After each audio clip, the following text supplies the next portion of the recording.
Pemirsa, sejumlah peneliti ini mengungkapkan bahwa ada potensi tsunami yang bisa setinggi 34 meter di Indonesia. Ini berarti prediksi ketinggian tsunami melebihi tsunami Aceh.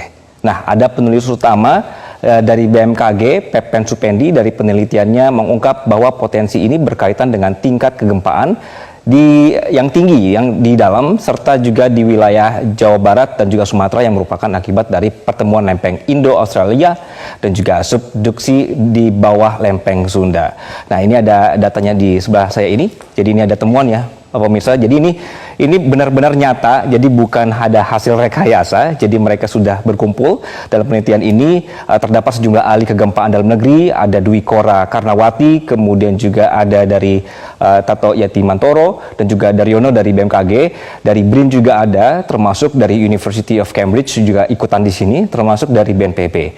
Nah, sehingga penelitian ini sangat tidak main-main dan bukan sembarangan. Jadi tim peneliti ini memanfaatkan katalog data seismik yang bersumber dari BMKG, kemudian dari Pusat Penelitian Seismik Internasional, periode April 2009 sampai Juli 2020 untuk melakukan hypocenter gempa. Jadi mereka berkumpul, kemudian hasil penelitiannya ditemukanlah bahwa ini akan ada celah seismik besar di selatan Jawa Barat dan Sumatera bagian Tenggara yang berpotensi menjadi gempa yang besar sekali, magnitudenya 8,9, potensi tsunami-nya adalah 34 meter. Ini tinggi sekali ya pemirsa ya.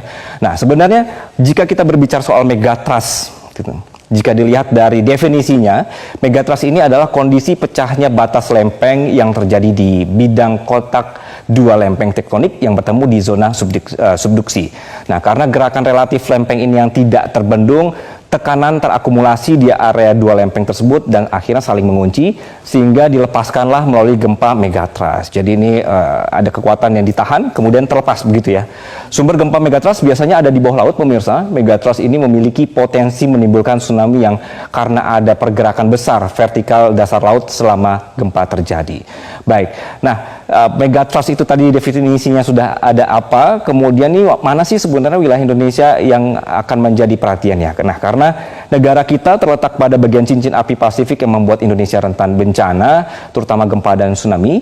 Dalam buku Pusat Studi Gempa Nasional disebutkan bahwa sumber gempa dari segmen megatrust hanya berjumlah 13 segmen. Tapi ini bukan hanya sebenarnya. Jadi kami coba ilustrasikan di sebelah kanan saya, kalau bisa difokuskan atau di sebelah petanya, pemirsa. Jadi ini adalah segmentasi megatrust di Indonesia, ada beberapa.